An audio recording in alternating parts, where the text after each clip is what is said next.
Hai, saudara-saudari yang dikasih Tuhan, berjumpa lagi dalam program Panggilan Iman, dan saya percaya bahwa setiap firman yang saya bagikan pasti memberkati khusus iman kita, pengharapan kita akan Tuhan.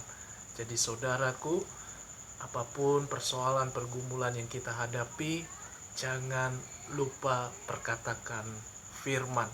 Karena firman ini ada kuasa. Firman itu berbicara tentang Tuhan selalu ada di pihak kita. Dan tema yang saya akan bagikan mengenai dalam kesesakan aku, Tuhan di pihakku. Saudaraku, bahwa hidup ini tidak luput dari yang namanya pergumulan, tekanan hidup, atau persoalan. Bahkan juga Alkitab yang kita baca pun adalah suatu kisah nyata. Tetapi Tuhan selalu menuntun umatnya, Tuhan selalu menuntun bangsa kepunyaan Tuhan sendiri. Artinya adalah orang-orang yang percaya di dalam nama Tuhan, orang-orang yang mengasihi Tuhan. Jadi saudara, apapun kesesakan yang kita hadapi, Tuhan selalu ada di pihak kita. Jadi dalam renungan singkat yang kita akan baca, sebelumnya kita mau berdoa. Haleluya. Terima kasih Roh Kudus, urapilah hambamu, urapilah firman-Mu, sehingga yang kami baca bukan sekedar teori, melainkan ada maksud Tuhan, sehingga kami terus dalam pengharapan. Karena kami adalah berharga, orang-orang yang berharga di mata Tuhan, dan masa depan kami sungguh masa depan yang penuh harapan, masa depan yang semakin mengenal Tuhan lebih dalam lagi sampai akhir hidup kami. Terima kasih, berikan pewahyuan tentang firman-Mu. Ajar kami ya Roh Kudus, mampukan kami berjalan bersama dengan Engkau mengalami kuasa ilahi. Haleluya. Amin. Buka Alkitab kita dalam Mazmur 118 ayat 5, saya akan bacakan sampai yang ke-9. Dalam kesesakan aku telah berseru kepada Tuhan. Tuhan telah menjawab aku dengan memberi kelegaan. Ayat 6, Tuhan di pihakku. Saudara boleh garis bawahi, aku tidak akan takut apakah yang dapat dilakukan manusia terhadap aku. Tuhan di pihakku, 2 kali dikatakan. Menolong aku akan memandang rendah mereka yang membenci aku. Lebih baik berlindung pada Tuhan daripada percaya kepada manusia. Lebih baik berlindung pada Tuhan daripada percaya kepada para bangsawan.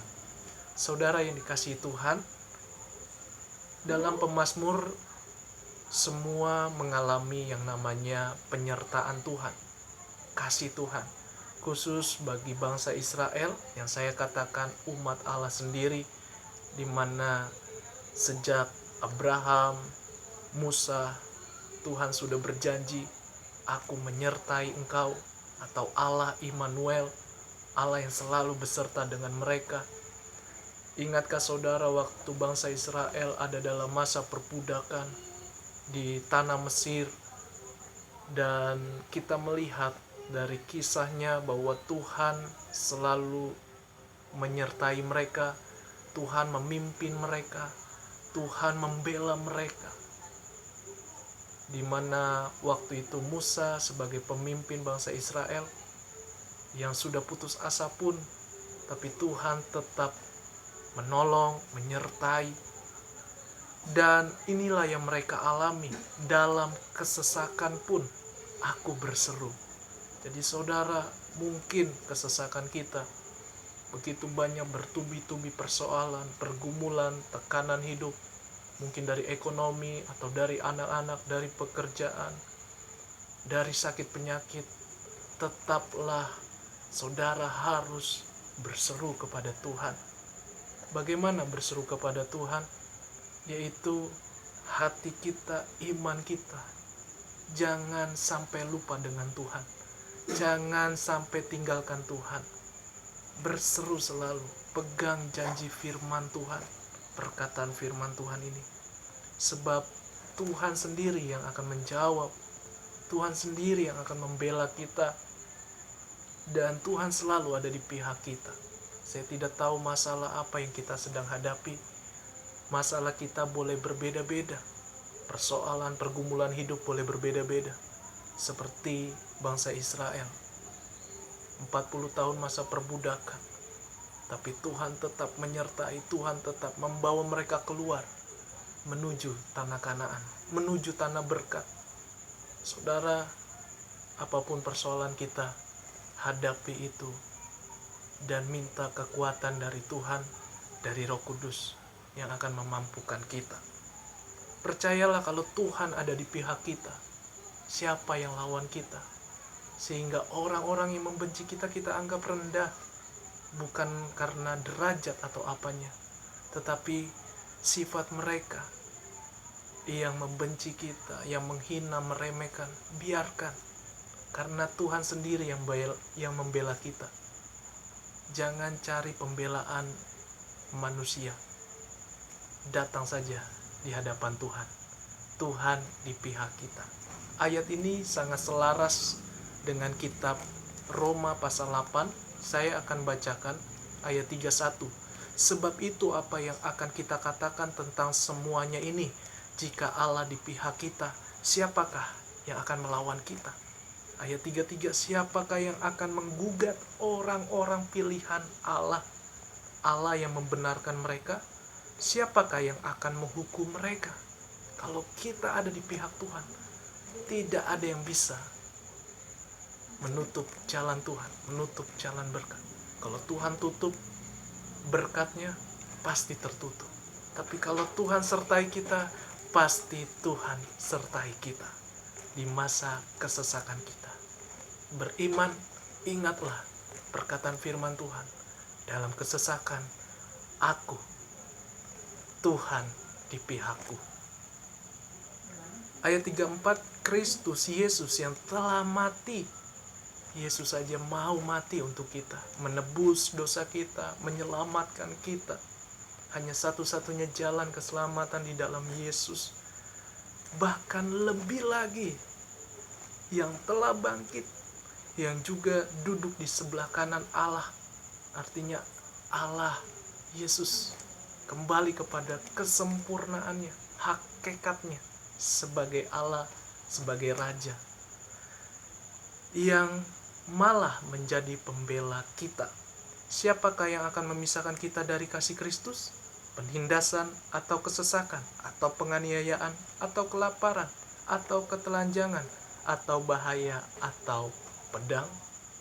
Tidak ada yang bisa memisahkan kita atau memisahkan Kristus dari kasih-Nya untuk kita yang percaya.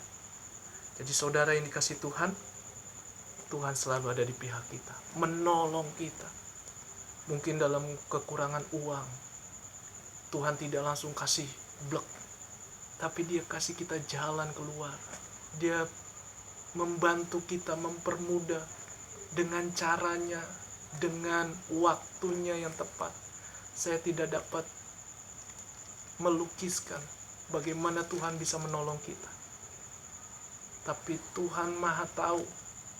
Misalkan contoh kita kekurangan dalam pembayaran atau pelunasan, nanti Tuhan ada cara. Kalau kita tetap tekun, tetap giat, tetap dahulukan Tuhan, Tuhan pasti ada cara. Kalau kita yang membutuhkan dalam rumah tangga, seorang anak, seorang bayi yang sudah bertahun-tahun belum punya keturunan, nanti Tuhan kasih caranya. Tuhan kasih yang namanya petunjuk atau pedoman. Bisa melalui orang-orang, cerita orang, cara bagaimana orang bisa mengalami mujizat Tuhan. artinya bahwa Tuhan pasti menolong kita. Tetapi bagian kita tetap sabar, tekun, percaya kalau Tuhan ada di pihak saudara, ada di pihak saudara dan saya. Jadi alami Tuhan, apapun kesesakan saudara, seperti pemazmur ini, dia ingat di ayat sebelumnya, bahwasannya untuk selama-lamanya, kasih setianya, bahwa Tuhan itu baik, Tuhan itu maha baik.